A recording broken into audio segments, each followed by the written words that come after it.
Hello అందరికీ welcome to my channel. Last time సర్కస్కి నేను నా స్కూల్ టైంలో వెళ్ళిన అనుకుంటా. ఈసారి వీకెండ్కి ఏం చేద్దామా అని చెప్పేసి ఆలోచిస్తుంటే ర్యాంబో సర్కస్ ఉంది ముంబైలో అని కనిపించింది. సరే ఓకే, కొంచెం కొత్తగా చేద్దాము అని చెప్పేసి ర్యాంబో సర్కస్కి వచ్చినాం మేము.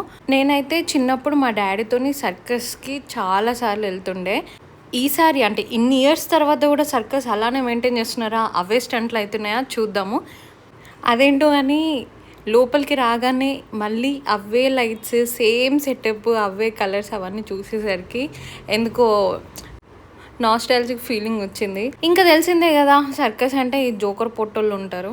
మొత్తానికైతే ఒక దగ్గర సెటిల్ అయిపోయినాం చైర్స్లో.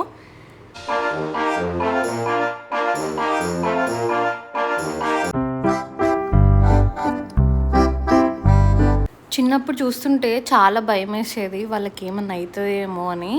ఇప్పుడేమో వాళ్ళు అసలు ఎట్లా ప్రాక్టీస్ చేస్తారు ఇవన్నీ అన్న క్వశ్చన్స్ వస్తున్నాయి.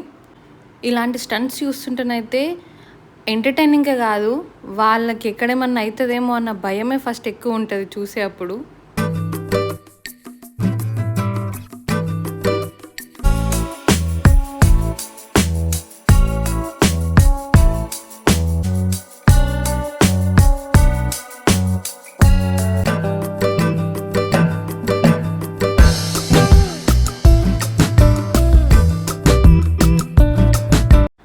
ఒక 20 minutes అయితే నాన్ స్టాప్గా ఎంజాయ్ చేసిండ్రు పిల్లలంతా.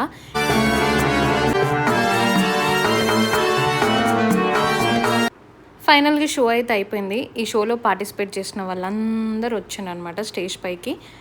చాలా సంవత్సరాల తర్వాత సర్కస్ చూసినాం కాబట్టి అప్పుడు ఎలా ఫీలింగ్ ఉండనో ఇప్పుడు కూడా వీళ్ళని చూస్తుంటే అట్లనే అనిపించింది. కాకపోతే కొంచెం చిన్నప్పుడు కూడా ఇవి ఉండే కదా, అవి ఉండే కదా అని చెప్పేసి ప్రశాంత్ నేను మెమరీస్ షేర్ చేస్తుండే అనమాట. మేమైతే సర్కస్ని చాలా బాగా ఎంజాయ్ చేసినాం. ఈ వీడియో చూసి మీకు కూడా ఆ మెమరీస్ అన్ని గుర్తొచ్చినాయి అనుకుంటున్నా. See you guys in next video. Bye bye.